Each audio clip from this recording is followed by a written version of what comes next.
Welcome to another attempt at filling out the application. In other words, expanding our ability to apply the words of Scripture to our lives. I'm your host, Larry, and today we will be looking at connection points in Acts chapter 7.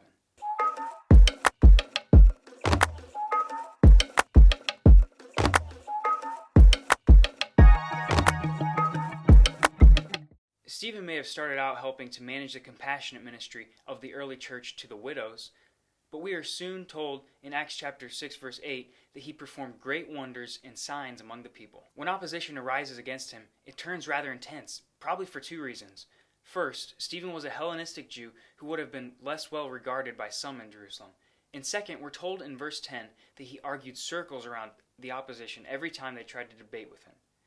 In the end, he is falsely accused of blasphemy against Moses and God, and of negativity toward the scriptures and the temple. In an amazing speech, Stephen doesn't respond directly when asked to address the charges, choosing instead to take them on a 50-verse journey through the history of their people that culminated in their own betrayal and murder of Jesus. That testimonial leads to their enraged attack upon Stephen, who, as they are stoning him to death, prays that the Lord would not hold his murder against them.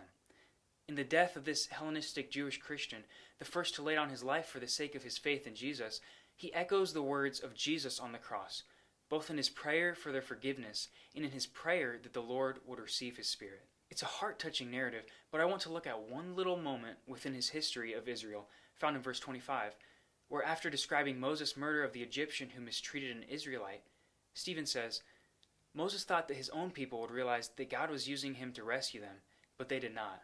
I can never read by this verse without stopping to think, because it's an idea not clearly stated anywhere else in Scripture. Stephen describes Moses as thinking at this point that he can appoint himself as the one who will be used by God to deliver Israel.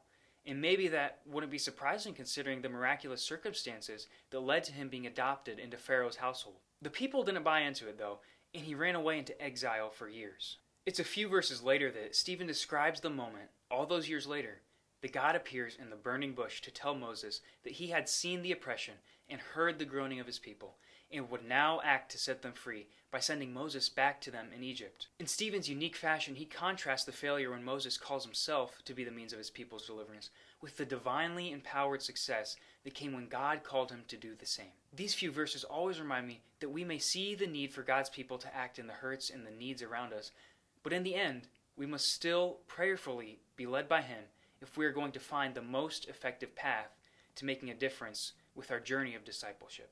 Moses called himself and failed, but was called by God and succeeded. Stephen was called by God to serve, then led into a very public ministry of wonders and proclamation. In the end, he laid down his life, but the impact of his faithfulness to God's calling continues to impact lives 20 centuries later.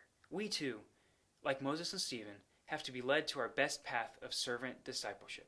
And we too live with the hope that, like Stephen in his last moments, we will be able to say, I see heaven open and the Son of Man standing at the right hand of God.